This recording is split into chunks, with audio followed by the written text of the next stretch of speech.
Buenos días, queridos oyentes de la Radio María, bienvenidos a Conversión y Santidad de la mano de Benedicto XVI.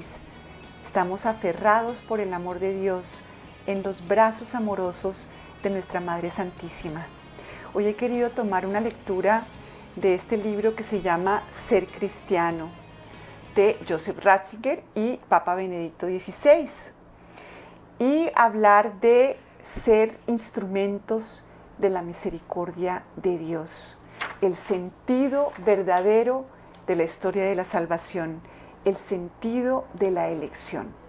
¿Cuál es el sentido de la elección? La fe es una gracia.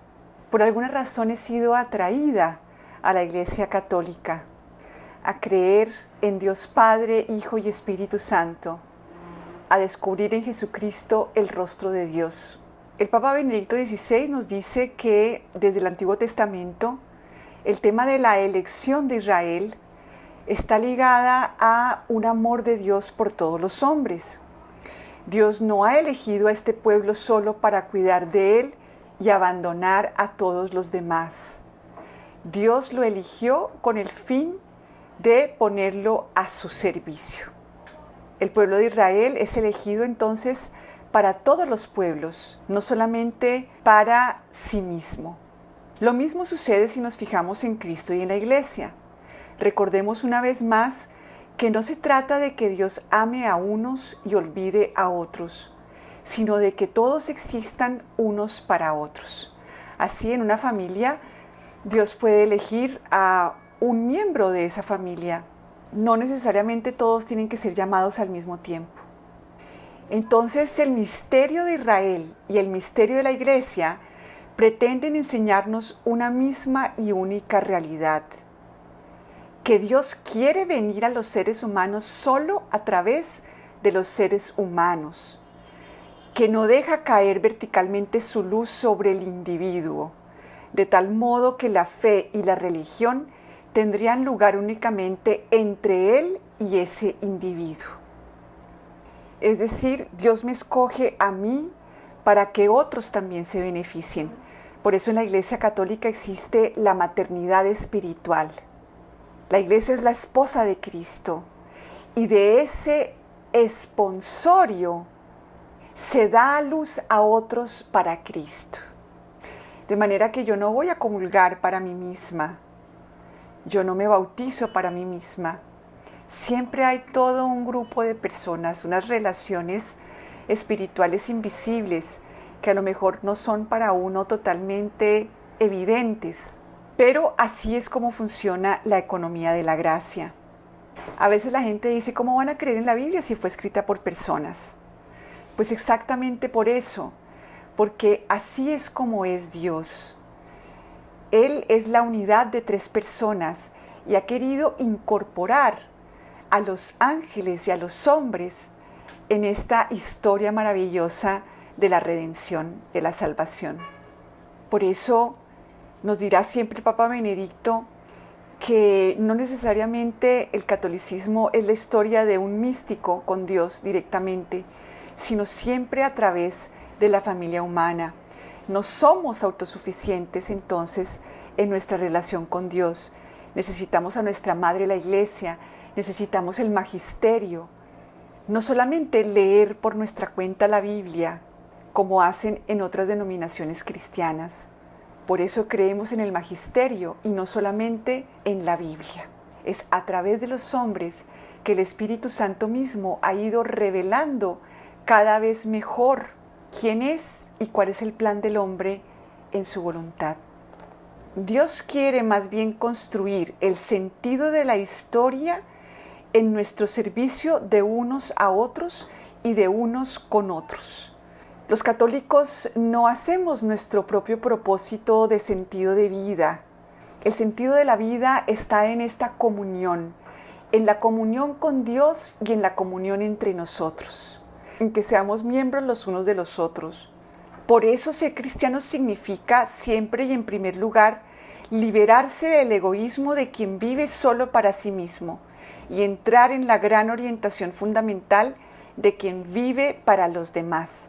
Nadie se salva por sí mismo ni para sí mismo.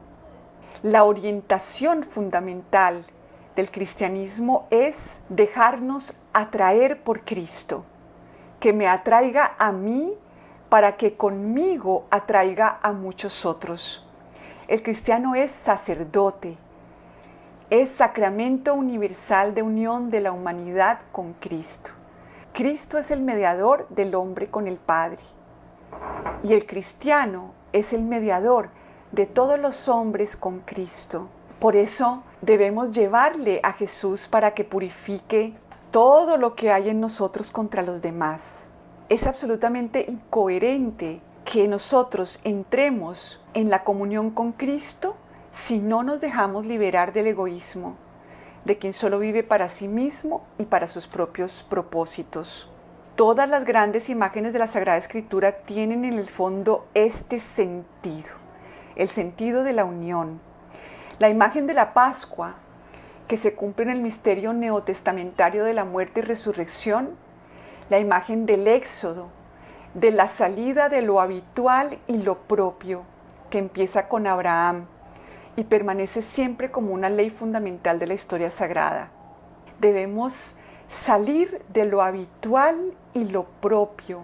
Debemos entrar en este mundo de unión con Cristo y de unión entre nosotros.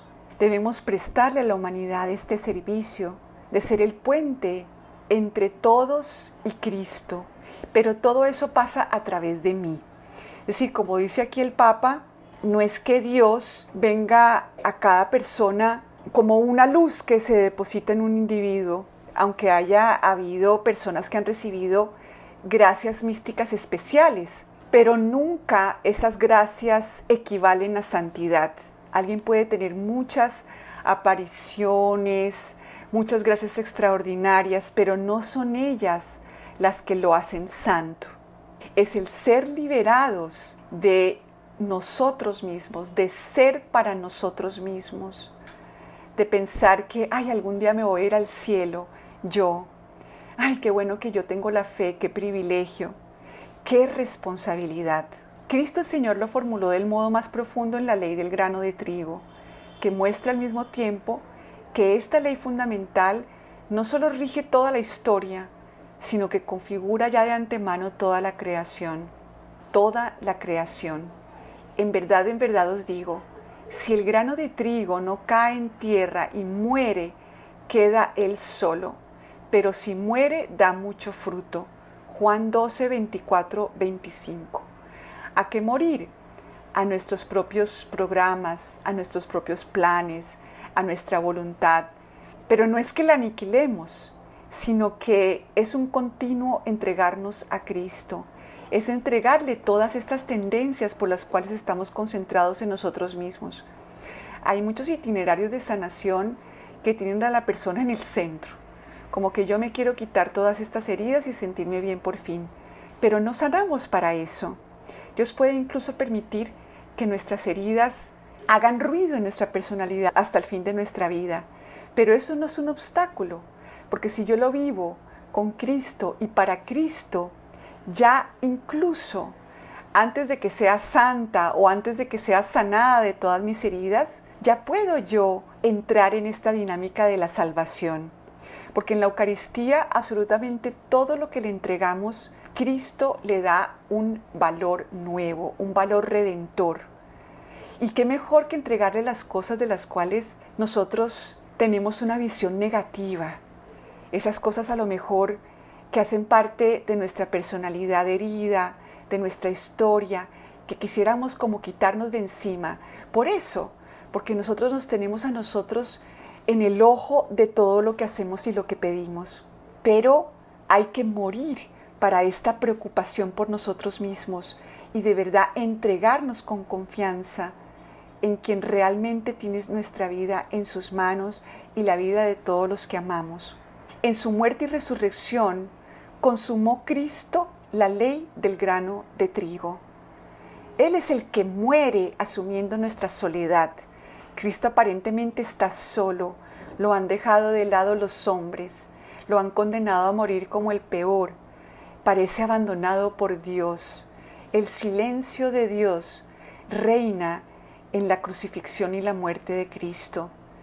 Pero este grano que cae en tierra, que se encarnó, que asume nuestro destino, que asume nuestra pasión, no queda solo, da mucho fruto, porque en realidad el Padre se inclina hacia Cristo y lo resucita.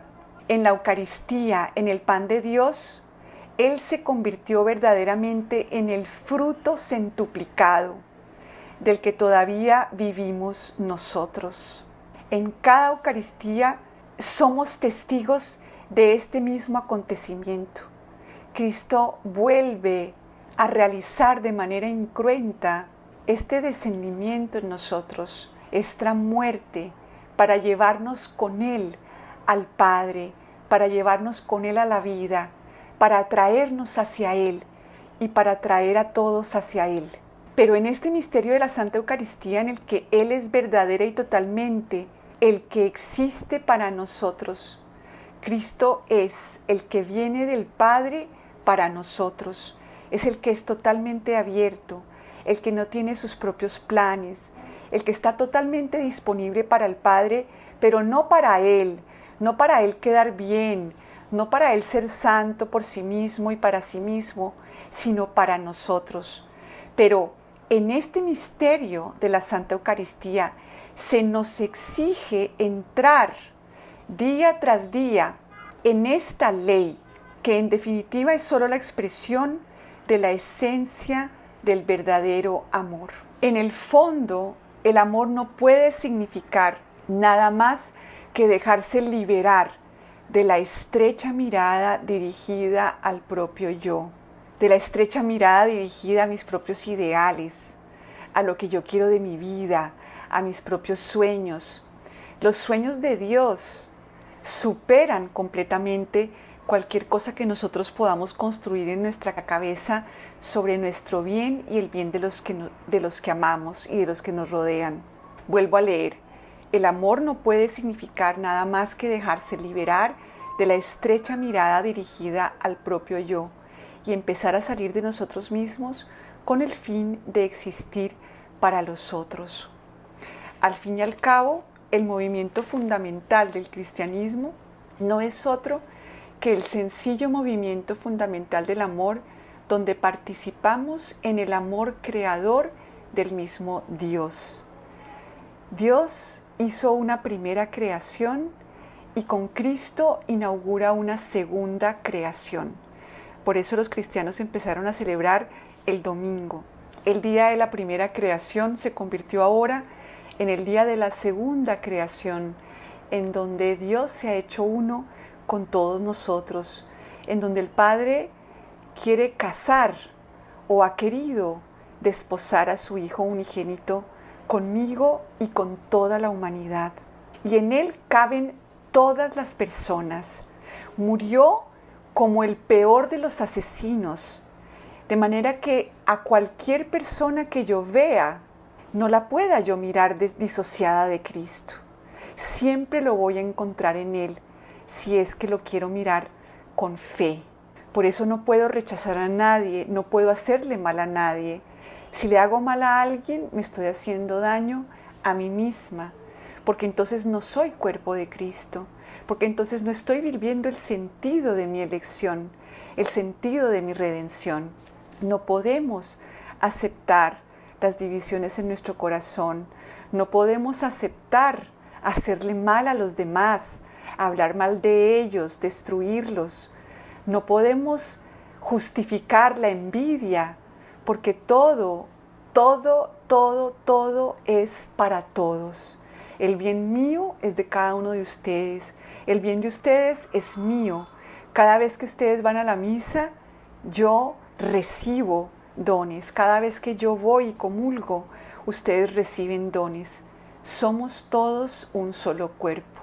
Por otro lado, cuando decimos que el sentido del servicio cristiano y el sentido de nuestra fe cristiana no se puede determinar partiendo únicamente del individuo creyente, sino del hecho de que ocupamos un puesto irreemplazable para el todo y en el todo. Cuando decimos que los cristianos no existimos para nosotros mismos, sino porque Dios quiere y necesita que realicemos este servicio en medio de la historia, no podemos por ello caer en el error contrario de pensar que el individuo es solo una ruedecilla en la gran maquinaria del cosmos. Es decir, no somos simplemente instrumentos de Dios, como algo que Él utiliza, como un canal que no es amado por sí mismo y para sí mismo. Porque no es así, Dios no utiliza a las personas. Y de verdad que a veces uno ve cristianos utilizando a otros cristianos porque pues en eso consiste el cristianismo, en que hagamos obras para los demás, olvidándonos completamente de nosotros mismos. Cuánto utilitarismo existe a veces en el catolicismo por esta mala concepción de que tenemos que ser simplemente instrumentos anónimos, indiferenciados, impersonales, sin derechos, sin personalidad. Si bien es verdad que Dios no quiere únicamente a los individuos, sino a todos como seres humanos que convivimos y existimos unos para otros, no es menos cierto que conoce y ama a cada individuo como tal. Es decir, Dios conoce y ama a cada individuo como tal. Y lo ama por sí mismo y también para sí mismo. No solamente en función del cuerpo. Nadie puede ser despersonalizado y utilizado como un engranaje. Por eso hace tanto o hizo tanto daño la revolución industrial, en donde las personas no importaban como personas, no importaba su mundo afectivo, su mundo familiar, nada más la producción y el individuo como un engranaje que debe simplemente funcionar para un todo. Entonces, esa no es la visión del cristianismo. Vuelvo a repetir, si bien es verdad que Dios no quiere únicamente a los individuos, sino a todos como seres humanos que convivimos y existimos unos para otros, no es menos cierto que conoce y ama a cada individuo como tal. Jesucristo, el Hijo de Dios e Hijo del Hombre, en quien tuvo lugar el paso decisivo de la historia del mundo hacia la unión entre la criatura y Dios, fue un individuo nacido de una madre humana. Me encanta esta insistencia del Papa hacia el hecho de esta nueva creación, en donde la criatura queda unida a Dios, es divinizada y entramos en un tipo de creación completamente diferente a la inicial. Entonces decimos que Jesús también fue un individuo nacido de una madre humana, vivió su vida única, tuvo su rostro personal y murió su muerte. Igualmente cada uno de nosotros somos un lugar especial en el cuerpo de Cristo y ese lugar es solamente mío. El escándalo y la grandeza del mensaje cristiano sigue siendo el hecho de que el destino de toda la historia, nuestro destino, depende de un individuo, de Jesús de Nazaret. Creo que esto es también algo que debemos recalcar. Yo no soy mi salvadora. Yo no puedo con mi pecado original. Yo no puedo con la distancia que me separa de los demás, de Dios, de mí misma. Por eso necesitamos un Salvador, por eso tenemos un Salvador. Por eso en la Eucaristía el único Salvador celebra el memorial de su muerte y de su resurrección. Es de Él de quien depende toda mi salvación y la salvación de mis seres queridos. Pero es una salvación que se realiza porque yo decido involucrarme en esta dinámica de la unión con mi Salvador, de dejarme salvar por Él, de renunciar a ser mi propia salvadora, a renunciar a ser la salvadora de los demás, con mis supuestos maravillosos argumentos y maravilloso ejemplo. Nadie necesita mis argumentos y mi ejemplo. Necesitan a Cristo. De manera que Mi vida está orientada a la unión con Él, está orientada a la participación en la Eucaristía. Toda la sanación en la iglesia es eucarística. El otro día veía yo en Instagram una cantidad de canales supuestamente católicos en donde se ofrece toda clase de distintas sanaciones. Entonces la sanación para que tú te vuelvas humilde, la sanación en la oración con los ángeles. La única sanación en la iglesia es la unión con Cristo, y Cristo está en el acontecimiento pascual, cuyo memorial vivimos siempre y a cada instante y todos los días hasta el fin del mundo en la Eucaristía. Todo el Antiguo Testamento y el Nuevo Testamento apunta a la Eucaristía, a esa situación tan concreta en donde realmente Cristo me toma, me entrega al Padre y soy transformada por ellos, por la acción de la Trinidad. Su figura pone de manifiesto simultáneamente ambas cosas, que existimos unos para otros y vivimos unos de otros. Nadie es descartable, nadie es prescindible. Vivimos unos para otros y vivimos unos de otros. De manera que si yo hago mal a otro, en ese momento estoy haciéndome un mal a mí mismo. Y que Dios, no obstante, conoce y ama a cada individuo sin confundirlo con los otros. Eso que Él tomó, eso en lo que Él se encarnó en mí, no se encarnó en ti que me escuchas. Es algo tan íntimo. Por eso la unión con Cristo pasa por la intimidad conmigo mismo. Por eso es tan terrible la educación que es anónima, la educación centrada en virtudes, en habilidades, en rasgos psicológicos de tal tipo o del otro. Eso es abstracto, eso no es personal. Dios pasa por mí, tal como soy. Y por eso siempre el camino cristiano es un camino tan humano. El amor sobrenatural no puede crecer si le faltan esas bases humanas de estar suficientemente presente para mí misma y pedir de Dios la liberación de todo eso que me separa primero y ante todo de mí misma. Por un lado, debemos hacer nuestra esta comprensión del cristianismo como existencia de unos para otros, pero no tenemos que vivir menos de la gran certeza y alegría de que Dios me ama a mí, a este ser humano. Y cuando decimos Dios me ama, no tenemos que percibir solo en esta expresión la responsabilidad, el peligro de llegar a ser indignos de ese amor, sino que debemos acoger las palabras amor y gracia en toda su grandeza e integridad. Estas palabras nos muestran, en una medida no menor, también que Dios es el que perdona y es bueno. Este amor se nos es dado de manera gratuita.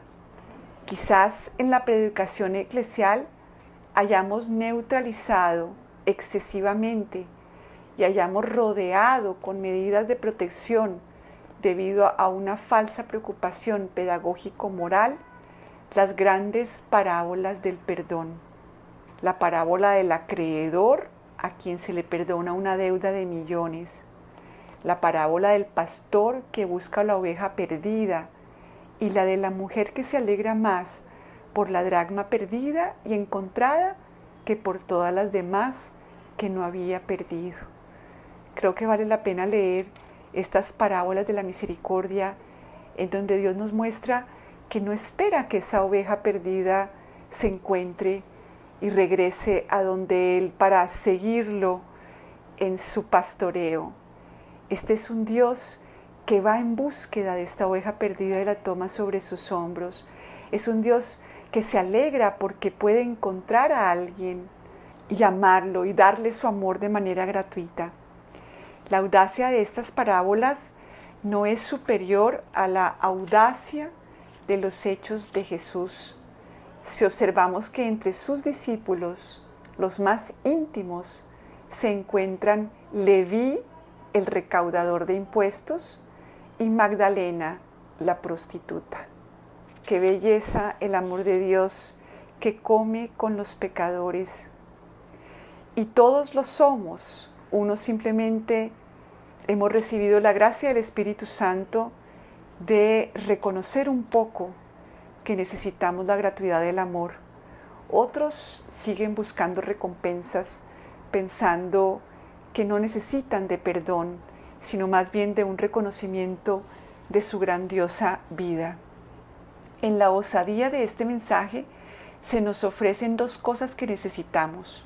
Quien cree verdaderamente sabe con claridad que no puede tampoco aprovecharse de la certeza del perdón divino como si fuera un privilegio para vivir sin moderación. Es decir, no es que ya nos perdonó y entonces yo puedo no responder al amor de Dios.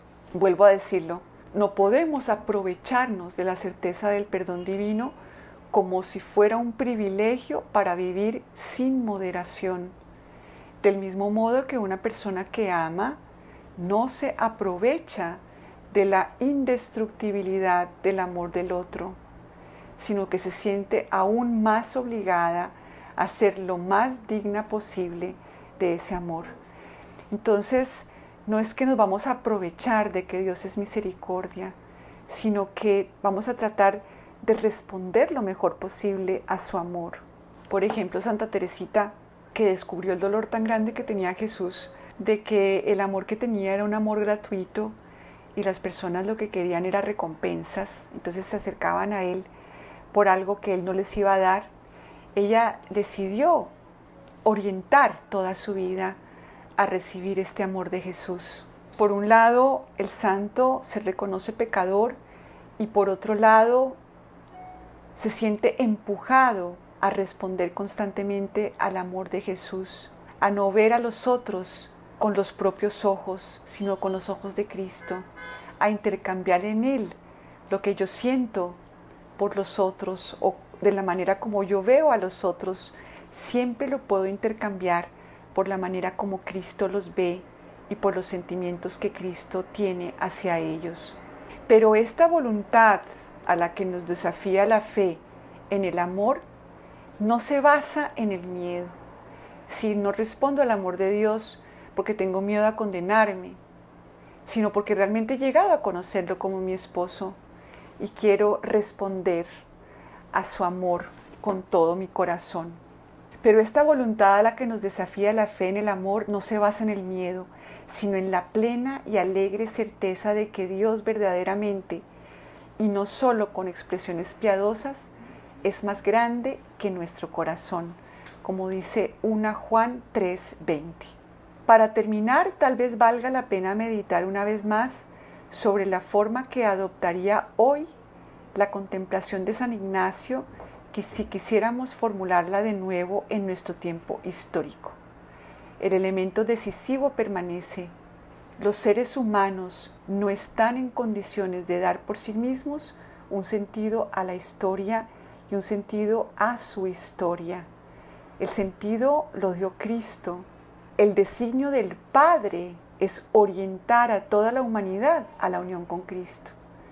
El ser humano como criatura y como hijo adoptivo orienta su vida hacia este sentido que le dio Dios Padre, hacia esa voluntad que Él nos regala para la vida de cada uno de nosotros. Si se les dejara solos, la historia humana se precipitaría de hecho en el vacío, en el nihilismo, en el absurdo.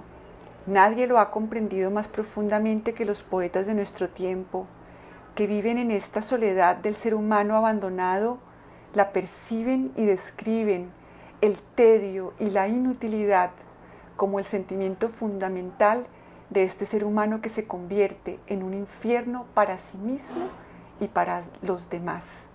El hombre que pretende orientar su vida inventándose su propio sentido de vida se convierte en un infierno para sí mismo y para los demás. Se queda solo en sus ideales. También permanece el conocimiento de que todo esto ha adquirido un sentido por medio de Cristo, que en el paso del creador a la criatura, el movimiento hacia el vacío ha pasado a ser un movimiento lleno de eterno sentido. Este paso del creador a la criatura, que parecería un movimiento hacia el abismo de la separación, del sinsentido, se ha convertido en algo, en un movimiento lleno de eterno sentido. De manera que cuando nosotros tocamos en nosotros el vacío, tocamos en nosotros ese sentimiento de soledad y sin sentido, ya sabemos que está todo lleno de sentido, porque siempre encontraremos ahí a Cristo. Es ahí donde podemos tocar a Dios. Ahora bien, la misericordia de Dios que ha aparecido en Cristo es suficientemente rica para todos. ¿Qué debemos hacer nosotros, los católicos, cuando vemos a los demás, cuando vemos esta humanidad tan desorientada, tan alejada de Dios? ¿Debemos condenar? ¿Debemos creernos mejores? ¿O debemos ser esos mediadores entre ellos y Cristo? Porque sabemos que a través nuestro, Cristo también quiere atraerlos a ellos hacia Él, pero no a través de nuestras críticas y nuestros orgullos, no a través de nuestros desplantes y nuestros desdenes, no a través de nuestro orgullo que cierra todas las puertas, sino a través de la humildad. Es tan rica esta misericordia que nos exige ser instrumentos de su misericordia y de su bondad. Para esto somos cristianos. Que Dios nos ayude a hacerlo verdaderamente. Amén. Dios mediante nos encontramos en otra oportunidad. Quedamos con María.